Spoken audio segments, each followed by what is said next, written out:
T'arrive-t-il de te sentir trahi par l'existence, d'être submergé par un profond sentiment d'injustice, le sentiment de ne pas être valorisé à ta juste valeur, le sentiment de ne pas être récompensé pour les efforts que tu déploies. Ce sentiment est décuplé lorsqu'il s'agit de ta vie amoureuse. Tu as le sentiment d'être inexistant aux yeux de la gente féminine, d'être mis sur le côté, d'être une sorte de mouton noir sur le marché de la séduction. Qui plus est, ta frustration s'accentue lorsque tu observes d'un regard impuissant d'autres que toi attirer plus facilement l'attention des femmes. D'autres qui pourtant n'ont rien à t'envier. D'autres qui ne sont pas nécessairement plus riches, plus beaux, ni plus intelligents que toi. Ce qui accroît encore plus ta confusion. Pourtant, tu ne ménages pas tes efforts pour devenir un homme meilleur. Il y a bien longtemps que tu as pris en main sérieusement ton développement personnel. Tes objectifs professionnels se réalisent au fur et à mesure. Tu fais du sport régulièrement. Tu lis. Tu regardes du contenu à haute valeur ajoutée. Tu investis intelligemment ton argent. Mais tout cela n'a que très peu d'incidence sur ta vie sentimentale. Par moments, un sentiment de désespoir t'envahit. Tu te dis que tu es maudit, que quelque chose cloche chez toi, que tu ne mérites tout simplement pas l'intérêt des femmes. Une fois cette phase de victimisation passée, un nouveau cycle encore plus pernicieux prend le relais. Celui où tu cultives une certaine rancœur envers les femmes. Tu leur en veux et les rends responsables de tous les malheurs du monde. Loin de moi l'idée de considérer les femmes comme des anges inoffensifs et libérés du vice. Il n'empêche qu'avoir du ressentiment à leur égard ne fait du mal qu'à toi. D'ailleurs, c'est contre nature. En tant qu'homme, tu as été programmé biologiquement pour désirer et aimer les femmes dans leur complexité. Autrement, c'est ta masculinité qui en prend un coup. Et en parlant de masculinité, c'est sûrement là que nous devons focaliser notre attention un instant. À chaque fois que tu te sens relégué au rang d'indésirable sur le marché de la séduction, reviens à cette loi fondamentale. Le masculin attire le féminin. Nous savons que les femmes sont à l'œuvre de la sélection sexuelle. L'homme propose, la femme dispose. Or, les femmes sont programmées aussi pour désirer les hommes les plus alignés avec leur masculinité. Je le répète, le masculin attire le féminin. C'est d'ailleurs pour cette raison que les femmes nous testent constamment, consciemment ou inconsciemment d'ailleurs. Depuis des millénaires, la survie d'une femme ainsi que la prospérité de sa descendance dépendait essentiellement de sa capacité à choisir le bon partenaire, celui qui lui offrira sécurité et confort, celui sur qui elle peut compter, celui qui est assez solide mentalement pour faire face aux tribulations de l'existence. Ce sont des réflexes profondément ancrés chez les femmes. Le souci, c'est que beaucoup d'hommes échouent à ces tests féminins. Ils n'arrivent pas à gagner l'intérêt des femmes parce qu'ils ne comprennent pas tout à fait ce qu'offrir la sécurité à une femme implique.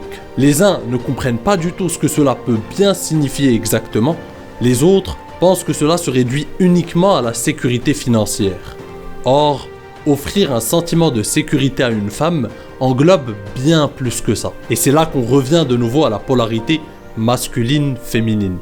Lorsqu'une femme te teste, elle teste ta masculinité. Et l'une des manières les plus simples de jauger ta masculinité et donc ta capacité à lui offrir un sentiment de sécurité, c'est de tout simplement observer et analyser si tu disposes de qualités masculines par excellence. Parmi ces qualités, on retrouve la confiance en soi, l'esprit conquérant, l'audace, et j'en passe. Mais une qualité en particulier se détache du lot et fait l'objet d'une grande attention de la part des femmes. Cette qualité n'est rien d'autre que le leadership. Le leadership est une qualité masculine incontournable. Si aujourd'hui, malgré tous tes efforts, tu sens que les femmes sont indifférentes à ton égard, tu sens que tu ne marques pas l'esprit de ces dernières, c'est sûrement dû à un manque de leadership de ton côté. Et pour que tu comprennes bien le rôle prééminent que joue le leadership en séduction, permets-moi de t'illustrer cela par une petite anecdote. Nous sommes en décembre de l'an de grâce 2015. Le jeune Kamal, âgé alors de 19 ans, avait jeté son dévolu sur une petite blonde qu'il avait aperçue de loin dans sa fac. Autrefois, n'ayant pas le courage, les connaissances ni l'audace qu'il a aujourd'hui, il ne prit pas l'initiative d'aller l'aborder directement. Les jours passèrent et le courage de faire le premier pas ne semblait toujours pas être au rendez-vous. La frustration s'accroissait autant que la volonté de passer à l'action. C'est alors qu'un soir, lézardant sur son fil d'actualité Facebook, il eut l'idée peu glorieuse d'exprimer son manque de courage virtuellement en contactant cette fille sur Messenger. Bon, je vais arrêter de parler de mon ancien moi à la troisième personne et reprendre la narration normalement. Par je ne sais quel miracle, cette fille que l'on va nommer pour les besoins de l'histoire, disons Julie, me répondit instantanément et se montra très active dans la conversation. Nous discutâmes donc de pas mal de choses assez banales, des cours, de nos parcours respectifs et autres platitudes. Après cet échange, mon engouement pour Julie ne put que se décupler. Il faut savoir qu'à l'époque, en manque d'opportunités, une simple fille qui me plaisait et qui répondait à mes messages suffisait à m'emballer. Un bêta dans toute sa splendeur. Quelques semaines passèrent et après lui avoir proposé plusieurs fois de venir en rendez-vous et essuyer plusieurs refus de cette dernière, elle finit par accepter. J'étais aux anges. J'attendais ce moment depuis si longtemps et le redoutais tout autant du fait de mon manque de confiance en moi avec les femmes à l'époque. Le jour J arriva. C'était un soir de janvier montpelliérain. Nous avions rendez-vous au centre-ville à la place de la Comédie. Elle arriva à l'heure convenue, toujours aussi belle, me salua chaleureusement et me demanda naturellement où l'on va. Et c'est là, avant même d'avoir pu échanger à propos de quoi que ce soit, que je commis ma première grosse erreur. En réponse à sa question, je lui dis qu'elle pouvait choisir où l'on irait. Elle choisit donc un petit bar à quelques mètres de là et nous commençâmes donc à discuter tranquillement. Tout au long de la discussion, je faisais attention à ne pas faire de vagues, à ne pas dire de conneries, à être d'accord avec ce qu'elle dit et à la brosser dans le sens du poil. Ce qui donna lieu à une conversation aussi plate qu'inintéressante. Mais à l'époque, j'étais loin de m'en rendre compte. Je pensais naïvement que le rendez-vous se passait à merveille. Au bout d'un moment, elle m'annonça qu'une pote allait la rejoindre parce que c'était prévu qu'elles aillent dîner ensemble ensuite. Par sympathie ou par pitié, elle me déclara que je pouvais les rejoindre si je voulais. Dans un nouvel élan de crédulité, j'ai cru sur l'instant qu'elle me trouvait cool et qu'elle voulait me faire rencontrer ses potes. Je l'ai donc ensuite suivie pour rejoindre sa pote, nous avons mangé, discuté un moment et nous nous sommes séparés. En marchant pour revenir chez moi, j'étais excité comme un gamin de 8 ans la veille de Noël. Je pensais avoir réussi ce rendez-vous, avoir marqué des points et me projeter déjà au deuxième rendez-vous. Naturellement, tu l'auras compris, il n'y eut jamais de second rendez-vous. Et là, je te vois déjà prendre un air perplexe derrière ton écran. Tu te dis, oui mais tonton Kamal, quel rapport entre le leadership et ton histoire ? Si tu es un fidèle abonné de la chaîne, je pense que tu as fait le lien entre mon anecdote et le leadership. Mais ne t'inquiète pas, nous allons décortiquer tout cela tranquillement. Mais juste avant, pour ne plus passer à côté de belles opportunités, je t'invite à t'abonner et à activer la cloche pour ne pas rater les prochaines vidéos. Tu seras le bienvenu parmi nous, cher ami. Revenons-en donc à nos moutons. En quoi mon manque de leadership a tué toutes mes chances avec cette fille ? Tout d'abord, j'ai échoué lamentablement dans ce que je nommerais le test le plus élémentaire d'un rendez-vous.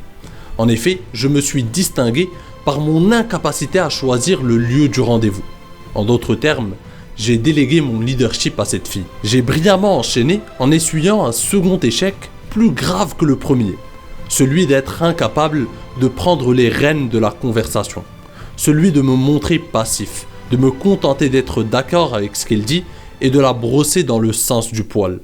Celui de ne pas oser la taquiner, sexualiser la conversation et ainsi créer et gérer la tension sexuelle. En d'autres termes, je lui ai délégué le leadership de l'interaction aussi. Et là, tu pourrais être tenté de me rétorquer, cher ami, mais en quoi est-ce si catastrophique ? Pourquoi laisser une femme choisir le lieu du rendez-vous me fait perdre des points auprès de cette dernière ? Pourquoi me montrer gentil et la laisser gérer l'interaction me dévalorise à ses yeux ? Pourquoi lui déléguer mon leadership lui fait perdre de l'intérêt pour moi ? Et c'est là que l'on revient à cette loi fondamentale que je t'ai présentée plus tôt lors de cette vidéo.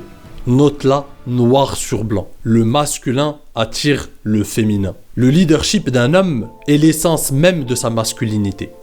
Ta capacité à prendre des décisions, à prendre des risques et à passer à l'action sont des gages de confiance que tu offres à une femme. Rappelle-toi qu'une femme est programmée pour choisir un homme capable de lui offrir un profond sentiment de sécurité. Comment un homme incapable de choisir un simple lieu de rendez-vous peut être un homme qu'une femme a envie de suivre? Comment un homme incapable de prendre le lead de la conversation peut créer une connexion émotionnelle avec une femme? Comment un homme qui n'ose pas s'affirmer et prendre des décisions aussi petites peut être un rempart face aux tribulations de l'existence? Voici ce que se dit consciemment ou inconsciemment une femme. Tu peux être baraqué, avoir une bonne situation financière, être beau gosse, mais si tu te pisses dessus à chaque fois que tu prends une initiative avec les femmes, tu ne gagneras jamais le respect de ces dernières. Et c'est peut-être ce qui manque à beaucoup d'hommes de nos jours. La capacité de montrer un horizon à une femme et l'inviter à marcher à leur côté. Le leadership en séduction peut se résumer de cette manière. C'est ta capacité à prendre une femme par la main, la guider et lui affirmer que tout ira bien. Et c'est ainsi qu'une femme peut enfin exprimer à son tour toute sa féminité. Seul un homme qui exprime pleinement sa masculinité lui permet cela. Un homme aligné avec sa masculinité sait où il va. Il permet à la femme à ses côtés d'être rassurée, de se détendre et d'offrir ce qu'il y a de meilleur en elle. Lors d'un rendez-vous par exemple, il détendra l'atmosphère, brisera la glace rapidement et osera la taquiner. Ce qui permettra à cette fille de s'aligner avec l'ambiance du rendez-vous, de jouer à son tour et de créer naturellement une certaine tension sexuelle. Il prendra le lead de l'interaction et permettra à cette fille de s'ouvrir facilement à lui. Il en résultera une connexion émotionnelle profonde entre les deux. Son leadership et la confiance en soi qu'il dégage sauront briser les barrières de la fille en face de lui. Elle verra en lui un partenaire solide et capable de tenir bon même dans les moments les plus difficiles. À la fin de ce rendez-vous, soit elle l'accompagnera chez lui, soit elle priera Dieu pour le revoir le plus vite possible. Elle lui enverra naturellement un message pour l'informer qu'elle a passé un excellent moment. Ce n'est plus qu'une question de temps avant que les choses se concrétisent. Et ça, cher ami, c'est toute la puissance du leadership. C'est une expression éloquente de ta masculinité qui a le don d'éveiller avec brio le désir d'une femme. La prochaine fois que tu galères à gagner l'intérêt des femmes, rappelle-toi de ceci. Une femme privilégiera un homme maladroit doté de leadership à un homme raisonné qui en est dépourvu. Une femme a envie de vivre une aventure, de ressentir tout un panel d'émotions et d'avancer avec un homme qui a l'air de savoir où il va. En compagnie des femmes, cher ami, prends toujours les devants, quitte à te tromper. Elles te pardonneront volontiers tes maladresses et tes mauvais choix, mais ne pardonneront jamais tes indécisions, tes hésitations et ton manque d'audace. Maintenant, tu n'as plus d'excuses.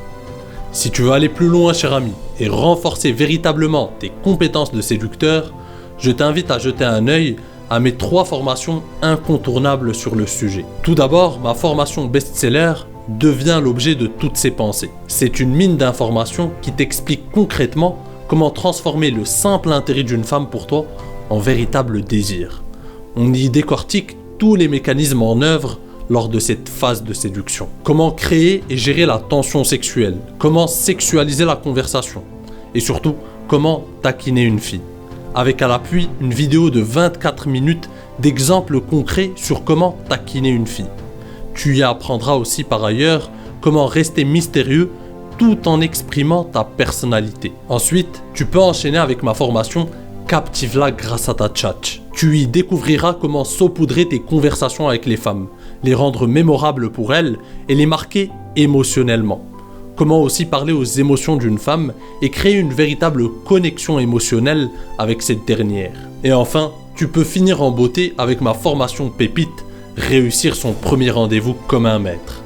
Et là, tu auras toutes les clés en main pour faire de ce premier rendez-vous un instant unique pour elle. Tu sauras comment gérer ce rendez-vous de A à Z et te démarquer brillamment de tous les hommes qu'elle avait l'habitude de rencontrer. Tous les liens vers mes formations sont en description. Au plaisir de te servir, cher ami, et à très bientôt.